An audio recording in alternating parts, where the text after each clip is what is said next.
दोस्तों वारी energies limited की बात करें तो कंपनी ने क्वार्टर टू के रिजल्ट को डिक्लेयर कर दिया है और इस रिजल्ट के बाद स्टॉक में आज काफ़ी बड़ी गिरावट देखने को मिली है। जबकि रिजल्ट काफ़ी ठीक था और आप देख सकते हो कि रिजल्ट में इस बार रेवेन्यू प्रॉफिट दोनों ही बढ़ा है, लेकिन उसके बावजूद भी इस रिजल्ट को पसंद नहीं किया गया। वारी एनर्जी का स्टॉक अगर आप देखें तो 3700 का हाई बना के इस समय फिर से 2800 के आसपास आ गया। क्या है आगे की संभावना उसको समझेंगे, मार्केट एक्सपर्ट क्या कह रहे हैं और रिजल्ट को अच्छे से समझेंगे, इसमें कहाँ पे कमी रह गई है और क्या इस बार अचीवमेंट किया कंपनी ने। सबसे जो बड़ी बात है, रिन्यूएबल एनर्जी सेक्टर की ये मजबूत कंपनी, इसको सबसे बड़ी प्रॉब्लम है कि यूएस में इनका काफ़ी बड़ा कारोबार है और डोनाल्ड ट्रंप की जब से सरकार बनी है, डोनाल्ड ट्रंप का जो कहना है कि वो रिन्यूएबल एनर्जी के प्रोजेक्ट को बंद कर देंगे, इससे एक झटका लगा है वारी एनर्जीज को। क्या इससे बाहर निकल पाएगा और वारी एनर्जीज आने वाले समय के लिए अपने क्या राय आसान करेगा, किस तरह से आगे बढ़ेगा, उसको जानने की कोशिश करेंगे इस वीडियो के माध्यम से। लेकिन फ्रेंड्स उससे पहले अगर आप पहली बार हमारे चैनल पे आए तो चैनल को सब्सक्राइब कर दीजिए, एक बेल आइकॉन दबा दीजिए ताकि जब भी नया वीडियो बने पहला नोटिफिकेशन आपको मिले। वीडियो पसंद आए तो लाइक से ज़रूर कीजिए।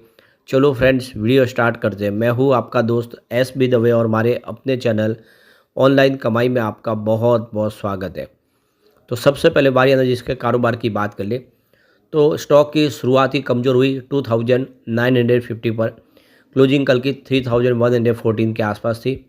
इंट्राडे में 2888 का 80 का लो बना और जो हाई है वो 3044 का है।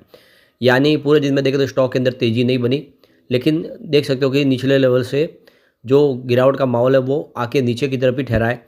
यानी क्लोजिंग नीचे की तरफ रही है 2883 पर, जहाँ पे 7.43% की बड़ी गिरावट देखने को मिली। अब स्टॉक जो पिछले 4 ट्रेडिंग सेशन से तेज़ी से आगे बढ़ रहा था उस पर ब्रेक लग गया और 18 नवंबर को जो तेज़ी बनी थी लगभग 6.5% की, वो सारी की सारी तेज़ी आज काफूर हो गई होगी, लगभग उससे ज़्यादा थोड़ी सी वापस गिरावट हो गई है। तो अब देख सकते हो कि जो पॉजिटिव माहौल था इस रिजल्ट के बाद उसमें कमी आ गई है। जबकि इस बार आप देख सकते हो कि जो कंपनी का इस बार टोटल जो नेट प्रॉफिट है वो 361.65 करोड़ के आसपास रहा है।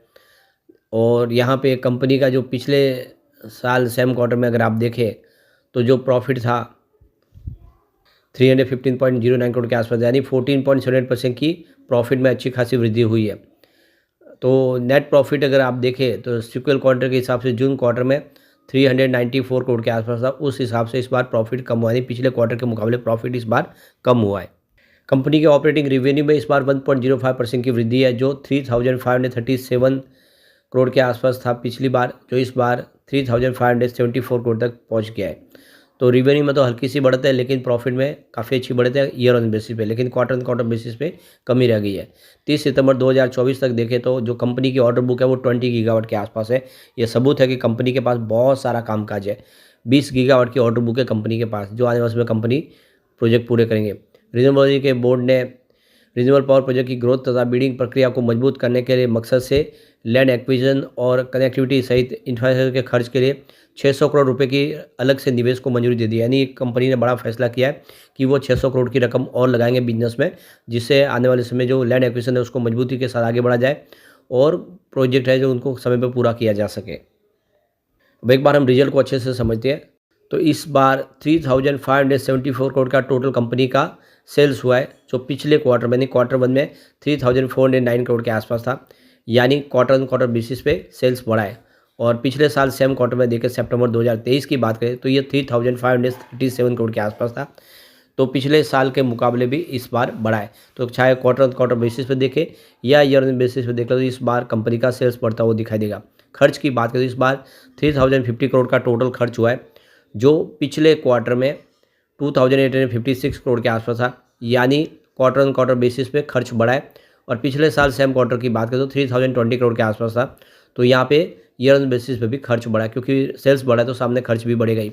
अब ऑपरेटिंग प्रॉफिट की बात करें तो इस बार 525 करोड़ का ऑपरेटिंग प्रॉफिट है, जो पिछले क्वार्टर में 552 करोड़ के आसपास था। तो क्वार्टर ऑन क्वार्टर बेसिस पे ऑपरेटिंग प्रॉफिट गिरा है, लेकिन पिछले साल सेम क्वार्टर की बात करें तो ये 517 करोड़ के आसपास था। तो उस हिसाब से ईयर ऑन बेसिस पे ऑपरेटिंग प्रॉफिट बढ़ा है। बात करें अदर इनकम की, इस बार 89 करोड़ की अदर इनकम हुई है कंपनी को, जो पिछले क्वार्टर में 88 करोड़ के आसपास थी, लगभग सेम ही है। लेकिन पिछले साल सेम क्वार्टर में ये 21 करोड़ के आसपास थी। तो इस बार अदर इनकम में वृद्धि हुई है अच्छी खासी। प्रॉफिट बिफोर टैक्स देखें तो इस बार 499 करोड़ का बताया, जो पिछले क्वार्टर में 531 करोड़ के आसपास था। तो क्वार्टर ऑन क्वार्टर बेसिस पे प्रॉफिट इस बार गिरा है, लेकिन पिछले साल सेम क्वार्टर में देखें तो 435 करोड़ के आसपास था। इस हिसाब से ईयर ऑन बेसिस पे प्रॉफिट बढ़ता हुआ दिखाई देगा।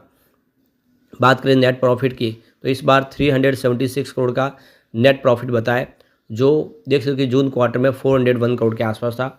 तो नेट प्रॉफिट कम हुआ है क्वार्टर ऑन क्वार्टर बेसिस पे, लेकिन पिछले साल सेम क्वार्टर की बात करें तो 320 करोड़ के आसपास था। उस हिसाब से देख सकते हो कि ईयर ऑन बेसिस पे प्रॉफिट बढ़ा है। तो रिजल्ट ईयर ऑन बेसिस पे ही गिना जाता है, उस हिसाब से रिजल्ट ठीक है। इस बार देख सकते हो कि जो EPS है वो 13.73 रुपीज़ के आसपास रहा है, जो पिछले क्वार्टर में 19.99 रुपीज़ के आसपास था। उस हिसाब से EPS गिरा है, और पिछले साल सेम क्वार्टर में देखें तो 15.98 रुपीज़ के आसपास था। तो उस हिसाब से भी देखें तो EPS गिरा है, और इसी वजह से थोड़ा सा रिजल्ट डावाडोल दिख रहा है, क्योंकि EPS डाउन हो गया है। अगर हम इसको सालाना दर पर रिजल्ट को एक बार देखें तो रिजल्ट बेहतर दिखाई देगा। अब यहाँ पे कंपनी के टोटल एसेट की बात करें, इस बार 14,035 करोड़ की टोटल एसेट है, जो मार्च 2024 में 11,277 करोड़ के आसपास थी, और मार्च 2023 की बात करें तो वो 7,406 करोड़ के आसपास थी। तो इस हिसाब से देखें तो लगातार हर साल एसेट बढ़ रही है। तो कंपनी का बिजनेस क्लियरली समझ में आ रहा है कि लगातार बढ़ रहा है। मार्च 2023 के मुकाबले सितंबर 2024 में एसेट है वो डबल हो चुकी है, ये शुभ संकेत है।